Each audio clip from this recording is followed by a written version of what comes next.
Hey guys, what's up? It is the one and only RJ21 here, and today I'm going to be recapping the events of Week 3 of Big Brother Canada 12 and giving my updated power rankings. Week 3 starts off with a Spotlight HOH competition. It's basically like musical chairs.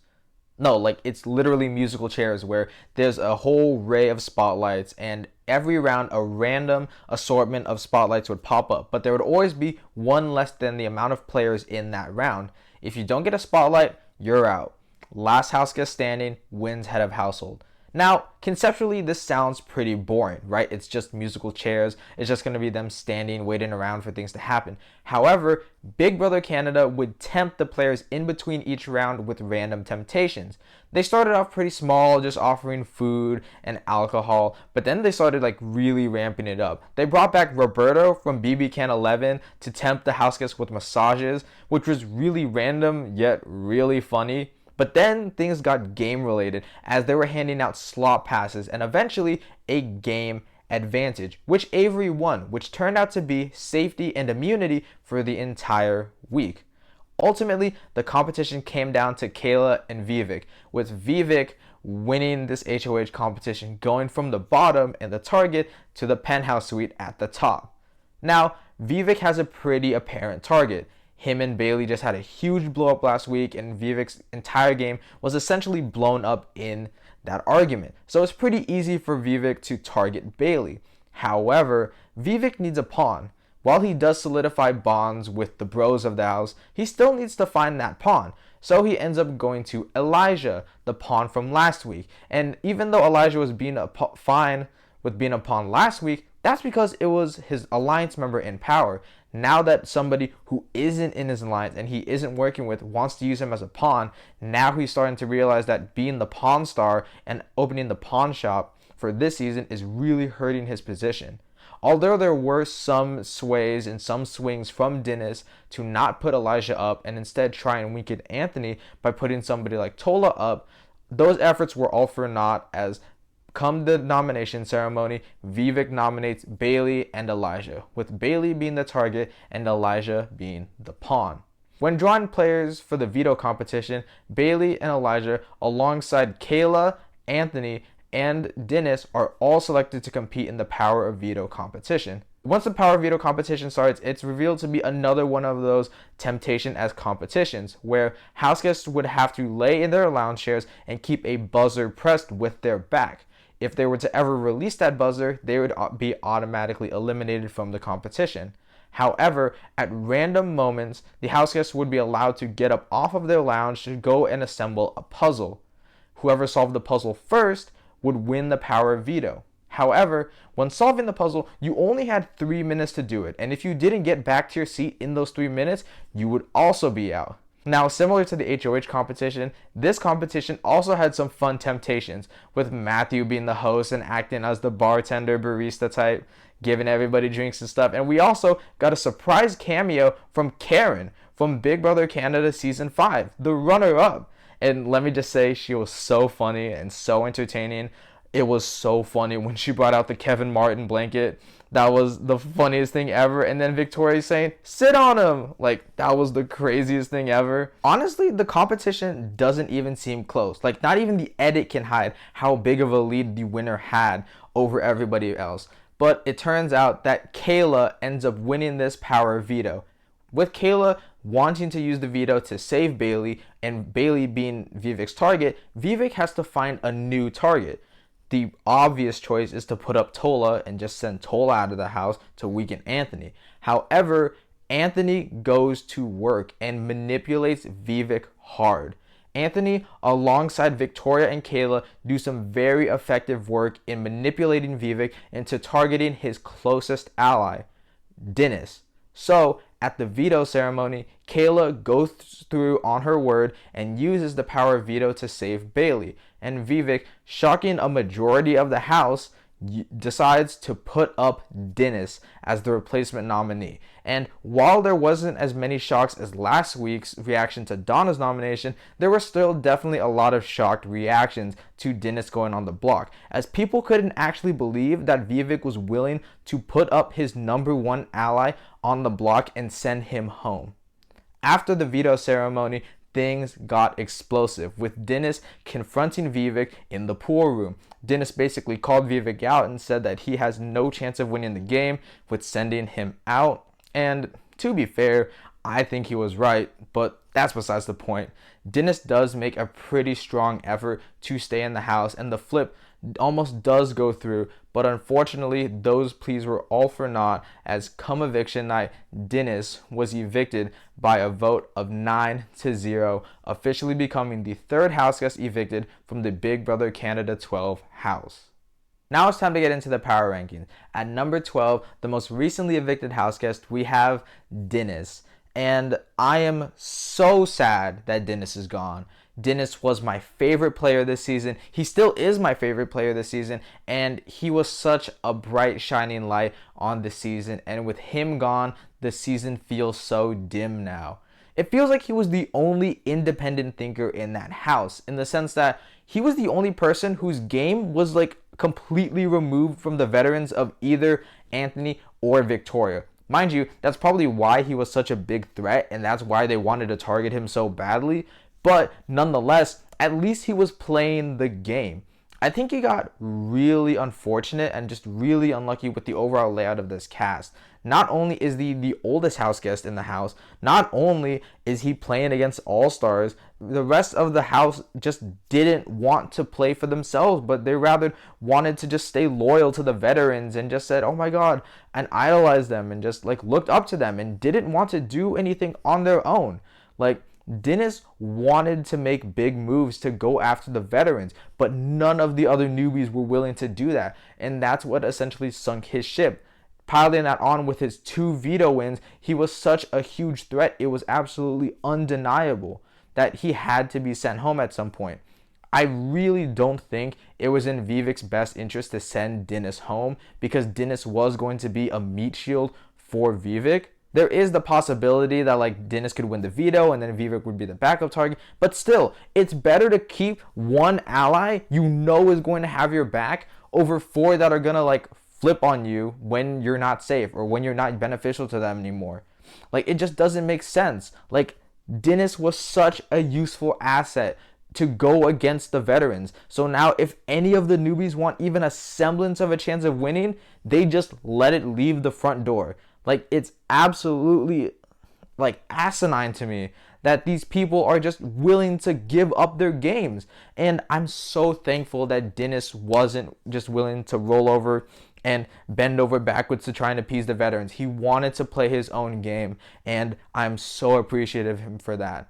Even though he wasn't my preseason winner pick, he was definitely my preseason favorite, and he definitely lived up to my expectations. I definitely want to see him come back for BB Can All-Stars. I would love to see him compete again, and I'm so unfortunately, like, I'm so sad he had to leave this early, but unfortunately, he was evicted, and he has to stay here at number 12.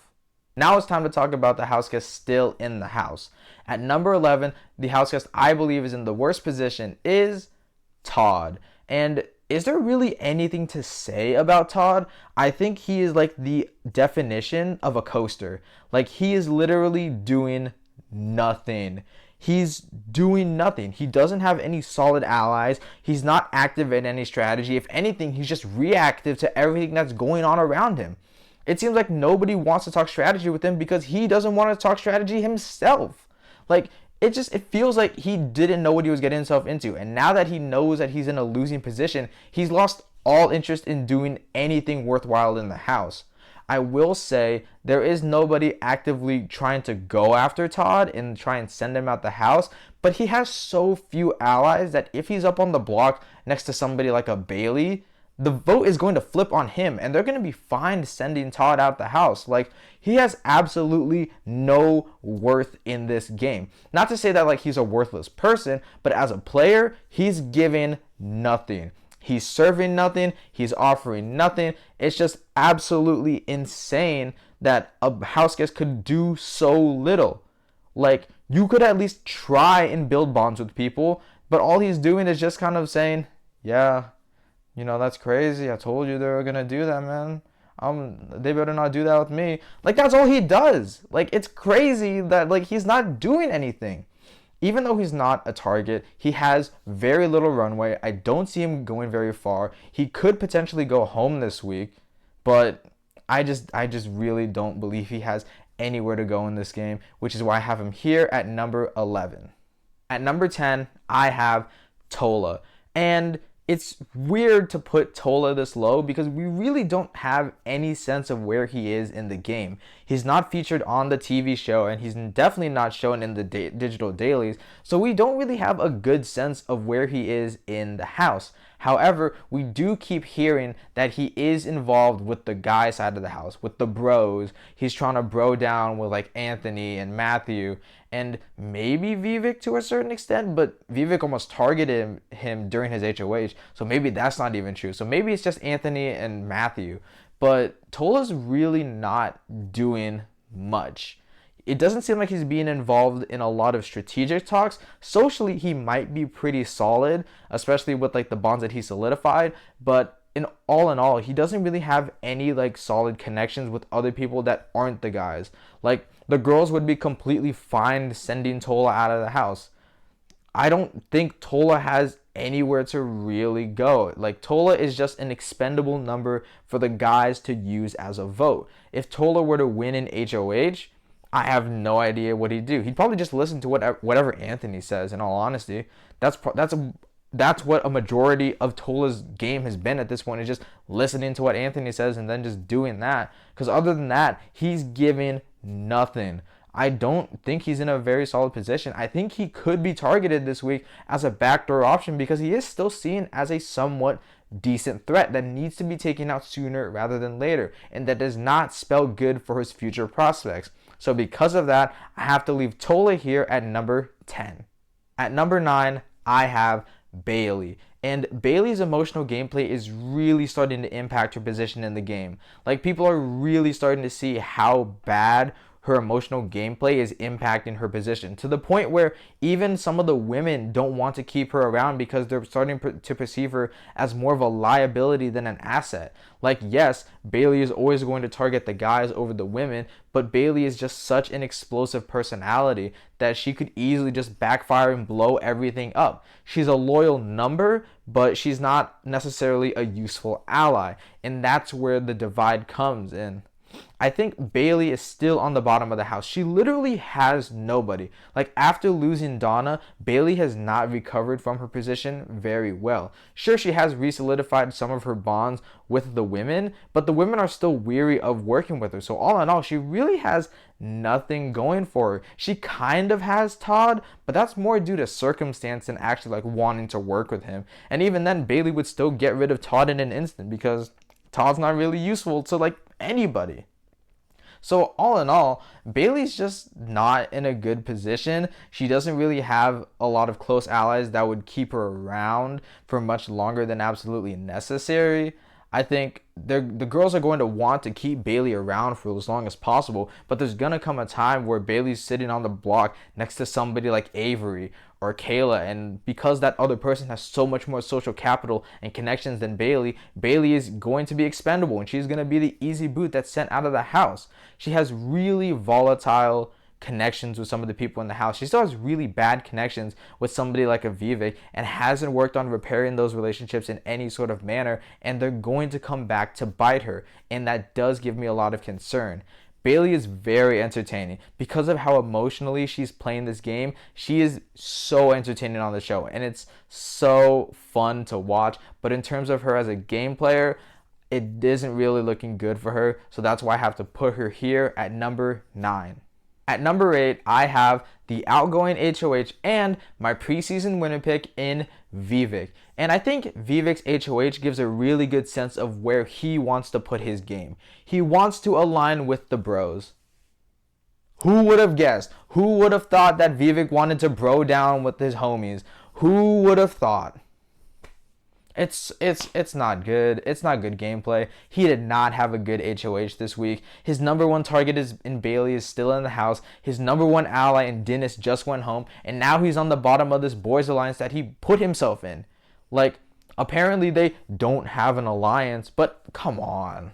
Come on. Everybody knows that there's an alliance with the boys. It's It's Anthony, it's Matthew, it's Vivek. Like, it's not an alliance. They just have each other's back. But it's like, we know. We know y'all have each other's back, and that's why you're such a big target. His HOH did build him some good, solid social capital with people like Victoria and Anthony, so it definitely strengthened his position in that sense where he's no longer an immediate target, but he's still not in a great position. Like, he's still on the bottom of the pecking order for both of them, and both of them would be willing to get rid of him in a heartbeat if he becomes too big of a threat. Even though Vivek tries preaching that he's like a loyal player who wants to just play this game logically without emotions, he seems to be a pretty emotional player. And it's really starting to show that like it's really impacting his position. He says he plays this game logically, but then like he allows himself to be emotionally influenced by Anthony to the point where his judgment is clouded and he's making irrational decisions. Like, why would you send home your number one ally? I don't get it. Please make it make sense. I can't believe Vivek. Him targeting his number one ally is going to bite him in the butt. And like Dinis said, I don't think he's going to win. How is he going to win? He's on the bottom and he has no way of climbing the ranks as of right now. He did involve himself in the ranks. He was able to use the HOH to build bonds to put himself in the ranks in general, but overall he has no future outside of that. So because of all of that, I have to put Vivek here at number 8. At number 7, I have Elijah, and this was included in the episode, so I can talk about this, but with Elijah being HOH, this is probably the best opportunity for him to solidify his bonds and to solidify his relationships. We've seen in the past weeks that he is starting to get a bit closer to people like Victoria and Avery. However, he really needs to strengthen those bonds or else he's going to be out of the door sooner rather than later. It's becoming more and more apparent how expendable of a player Elijah is. He doesn't really have that social capital to keep him grounded and to keep him off of the block. Everybody views him as an easy pawn, and even though he's claiming that he doesn't want to be the pawn shop and that he doesn't want to be the pawn star of the entire season, that's the role he's put himself into. By him volunteering to be a pawn during Victoria's HOH, he set himself up for failure.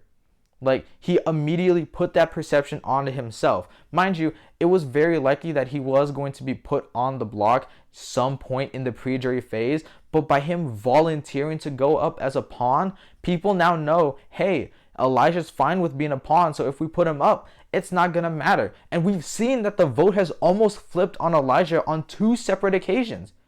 Elijah is not valued as much as a player as he thinks he is. He thinks he's in really tight with the directors, and he really thinks that the directors is a solid alliance.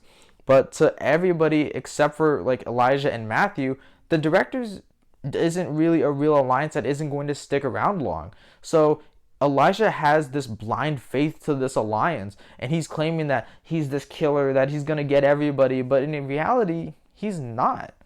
He's about as passive of a player as he can be while still being actively involved in the strategy.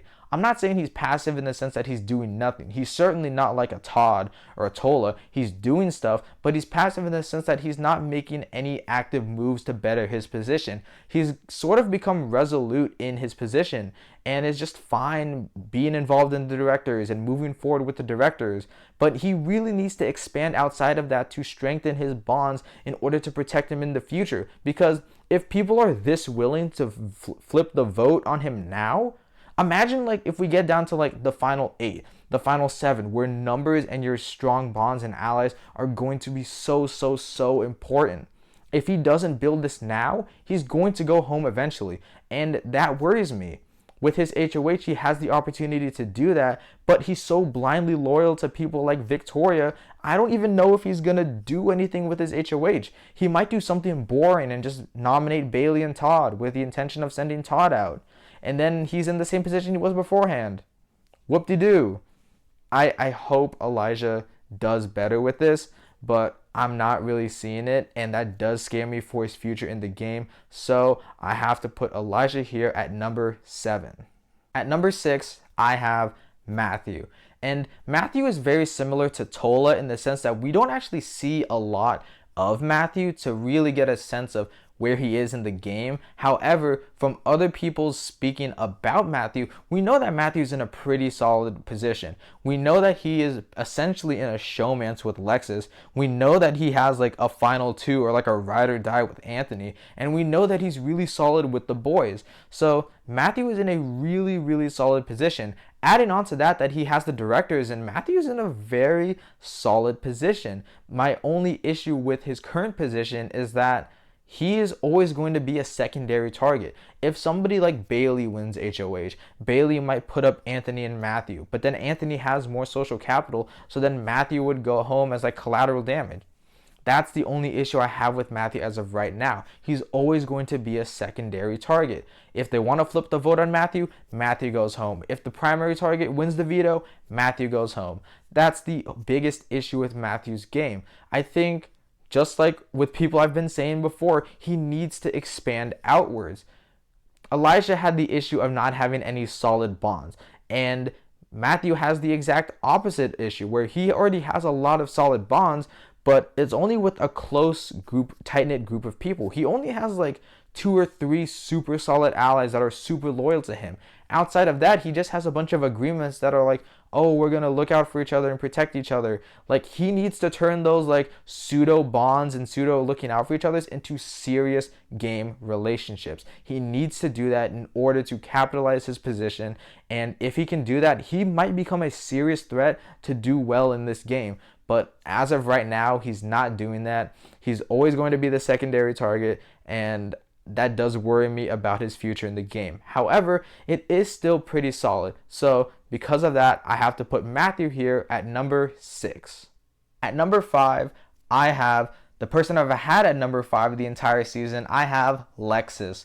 And we're starting to see less and less of Lexus as the season is progressing.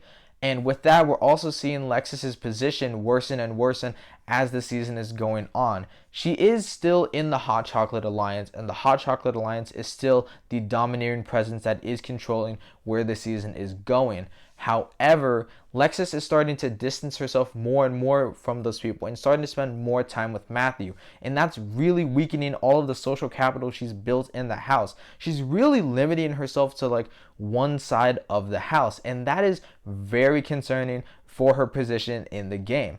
I hope that Lexus branches out because Lexus has the potential to do very well in this game.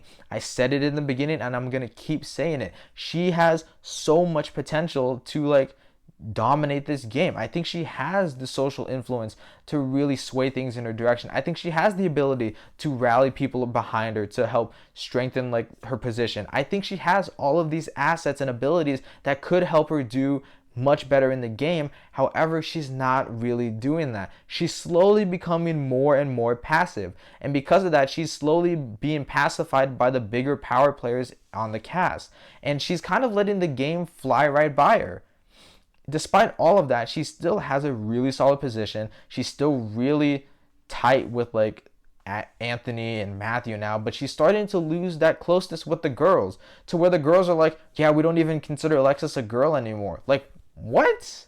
Don't let this be like Taylor from Big Brother 24. Don't let this be another, oh, she's not a girl's girl like we are. Please don't let it be like that. I would be so disappointed. Like, please don't do that. Please don't let that happen. Please. But aside from that, Lexus is in a pretty solid position. It is slowly deteriorating as the game is going on, but it's still pretty solid in comparison to the rest of the cast. So because of that, I have to keep Lexus here at number 5. At number 4, I have Anthony. And straight up, I think Anthony played the best this week.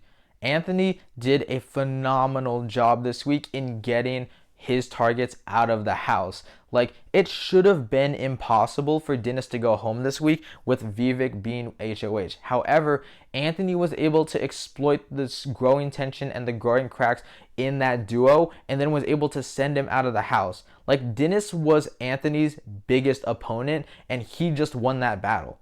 Like, this is why people consider Anthony to be a top 10 Big Brother Canada player because his social manipulation is so strong. The way he's able to capitalize on people's bonds and the weaknesses in other people's bonds is so impressive. And I know people are hating on Anthony because they are perceiving him as a bit of a jerk and a bit of a douchebag, but I feel like you can't deny the caliber of gameplay he is exemplifying on this season. Like, the skill he is demonstrating in the moves he is making is absolutely phenomenal. And it's so crazy to watch this happen in real time because moves like this shouldn't be possible. However, Anthony is able to pull it off, and that's amazing. However, the reason he isn't higher is because other people in the house are recognizing how amazing these moves are. Even though he has a really solid alliance with the Hot Chocolates, the other members of the Hot Chocolate Alliance are admitting that he's outnumbered 4-1. So he's already automatically at the bottom of that. But even then, other people in the house, particularly the women, are noticing how good of a game he's playing. If Bayleigh wins HOH, Anthony is the primary target. That is, he got Dinis out, but now he needs to worry about Bayleigh. And the thing is, he's not going to be able to get rid of Bayleigh that easily because the other women in his alliance want to keep Bayleigh around as a shield. But that shield is coming to attack Anthony. So that's horrible for his game. Outside of that, even the people within his own alliance are growing weary of him, starting to pin Anthony as this player who isn't playing for the team and is starting to be selfish and not playing for himself, even though that's what Big Brother's about. But with the game being so early and alliances being so important, he's starting to be seen as a bit of an outsider of that, and they're starting to consider possibly targeting and backdooring him. Are they going to do that? Absolutely not. But the fact that this idea is being floated around so much within the house, people are essentially like vocalizing it and manifesting it to eventually come true. Is it going to happen in the near future? Probably not. But the possibility of it happening is very apparent, and that does make me weary of his future in the game. However, with the level of gameplay he was able to exemplify this week, I have very high hopes in Anthony bettering his position to further enhance his gameplay. So because of that, I have to keep Anthony here at number 4. At number 3, I have Avery. And in all honesty, Avery is really starting to annoy me now. With her winning safety and immunity, she started acting very arrogant around the house, and she kind of put herself on this bit of a pedestal, walking around as if, I know I'm safe, so I don't really have to worry about managing anything. And it's really starting to get on my nerves. She's slowly becoming more and more passive, and she's slowly being pacified by the veterans to the point where I'm pretty sure Avery is going to be the third place GOAT to Anthony and Victoria. I think that Avery is going to be that GOAT who is just going to lose in third place. I think that's where she's leaving herself as of right now. She has no real agency outside of protecting the Hot Chocolates, and more specifically, protecting the veterans. And it's really upsetting to see this because this is a stark contrast to Dinis. I loved Dinis because he was willing to go against the veterans and go against them. But Avery is so far up Anthony and Victoria that it's like she can't even look at herself in the mirror anymore. Like, all she sees is Anthony and Victoria, and like imagines herself being with them like, yeah, I'm going to be in the top 3 with them. Like, no, come on. You got to be smarter than that. To be fair, they are probably going to drag her into that position because they're starting to recognize that Avery is really, really willing to just fall on the sword like that, but it's not doing any favors for her position. Mind you, I put Avery this high because this week showed how critical of a player she is. The Dinis flip almost went through, but Avery did not want it to go through. So because of that, the plan stopped. Meaning that Avery does have some serious influence in the house. If she had no power in the house, right? If she wasn't valued as an asset or as a player, the move would have went through anyways, right? That's what happened with Dinis when he tried flipping the vote to save Donna. But because Avery didn't want the move to happen and it stopped, that's a sign to me that people in the house really respect Avery and they really care about her like as a player and the social capital that she's built. So that does give me some good signs that she does have some longevity for the rest of this game. However, I just don't see her winning in this current position. She's just being so passive in comparison to a majority of her alliance members that it's really concerning. And I'm really thinking Avery is going to struggle to win a jury vote as she's starting to do less and less in the game as she gets more and more uncomfortable. So because of that, I have to put Avery here at number 3. At number 2, I have Kayla. And I was so close to putting Kayla at number 1, but some of the actions she did this week did really diminish my opinion on her in terms of her positioning and her as a player, but I'll get into those in a second. In terms of the positives, Kayla has proven time and time again that she's essentially like a better version of Lexus. She's doing what Lexus is doing in like building solid bonds outside of the Hot Chocolate Alliance, but Kayla is still remaining as a very central figure of that alliance. Like whenever you see the Hot Chocolates, you see Kayla. Kayla is always being involved in those conversations. Kayla is always somebody that is being consulted about moves. That's not happening with Lexus. That's not even happening with Anthony to a certain extent, but it's always happening with Kayla. Kayla is one of those prominent alliance members that is going to be in it for a while. She's protected so well by that alliance that nobody is seeing her as a target. I'm pretty sure I haven't heard anybody mention Kayla as a potential threat in any sense. And that just shows how great her threat level management is right now. And if she can maintain this, then she's going to be putting herself in a great position for the end game. However, the reason I didn't put her at number 1 is because of what she did after the veto.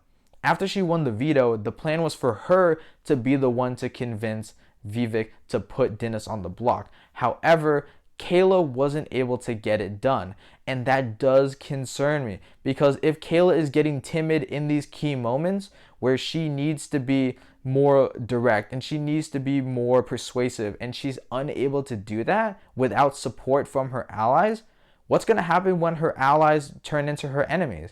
She's not going to be able to support herself in those scenarios, and that's really, really bad. Like, if she needs to persuade somebody to come off the block when she's sitting next to one of her alliance mates, maybe somebody like an Avery or a Lexus, she's going to struggle. Like, that's not good. Like, she needs to build more confidence in the sense that she needs to be more confident in her ability as a game player because she's a great player as of right now. She's doing a great job at managing all of the different aspects of her game. However, it feels like she's not as confident in herself because she's being surrounded by these two all-star players who are just much bigger and flashier players than her. But she needs to have confidence in herself. Like, she's killing it right now. She should have more confidence in herself, but it is understandable why she doesn't have that same fire within her as she does when she's surrounded by her closest allies. It's understandable, but it needs to get resolved sooner rather than later, or else all of her win equity is slowly going to deteriorate. So despite her great positioning this week, I have to put Kayla here at number 2. Now at number 1, the person I believe to be in the best position in the house is still Victoria. And in all honesty, Victoria did not play the best this week. She kind of played like how Anthony played last week, in that Victoria is really taking a back seat and really just taking time to strengthen her bonds and to solidify all of the relationships she's not confident in. She even says it in the episode that her strategy is to recognize the person that she's the least close with and spend more time with that person to get closer to them. And it is working in great dividends. She literally targeted Vivek last week as HOH, and Vivek said, "You know what, V? You're completely fine. You don't even have to worry." Like, that's impressive. Like, you don't just say you're my target and then the other person's like, "You know what? I forgive you and I'm going to make an alliance with you and include you in all my plans." Like, that doesn't just happen. So Victoria has proven that she is doing very, very solid work in solidifying all of these one-on-one bonds. She did that with Vivek. She's done that with Elijah, and she's now re-solidified that bond with Bayleigh. So all in all, it feels like the only person she's not close with is like Todd.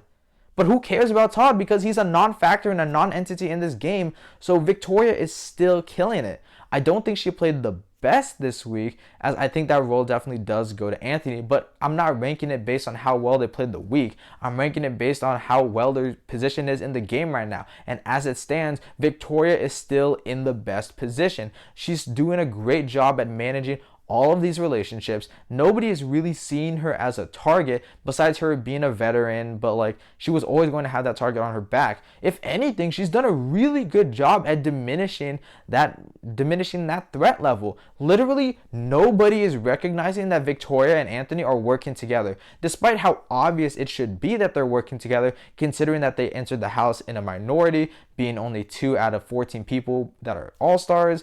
Like, they should have assumed that Victoria and Anthony are not working together. However, Victoria is doing a great job at connecting so much with the women and so much with like the quote-unquote outsiders of the house that nobody recognizes that Victoria's true number one is Anthony. And that's really just showing how impressive her gameplay is this season in comparison to her last season. And if she can keep this up, I think she has a very easy win on her hands. However, I think eventually people are going to start recognizing how big of a target Victoria is. They're going to start recognizing how big of a threat she is. And somebody's going to make that big move, whether it's in a double eviction or through a back door. But some point, Victoria is going to be taken out. Or at least that's what is going to happen if she slips up. If she lets her foot off the gas and she kind of gets a little too comfortable in the game and lets the game slip by, somebody is going to find that blind spot and blindside Victoria. But as I see it right now, Victoria's not letting off the gas at any point. And if she continues this and solidifying these bonds with the people she's not close with, she's setting up such an easy end game for herself. It's honestly admirable. So with all of that in mind, I have to keep Victoria here at number 1. Overall, this season is slowly turning into the Victoria and Anthony show. Like, the fact that a majority of these newbies were unwilling to save Dinis, despite Dinis wanting the newbies to win, is absolutely insane to me. Like, I understand Anthony and Victoria are close allies, but Dinis is saying that they're not gonna win if they're in the house, yet everyone's like, nope, gotta take Dinis out. Like, that's just crazy to me that nobody wants to play independently and nobody's fighting for themselves, but rather fighting to stay with Anthony and Victoria. It's absolutely insane to me. And this season's almost becoming cult-like with how much everybody wants to align themselves with the veteran and how much everybody wants to appease them. And if this does slowly turn into more and more of a steamroll of Anthony and Victoria, then this season's gonna get boring. However, it's Big Brother Canada. It's still entertaining at the end of the day. The people are still serving. These people are still making big moves.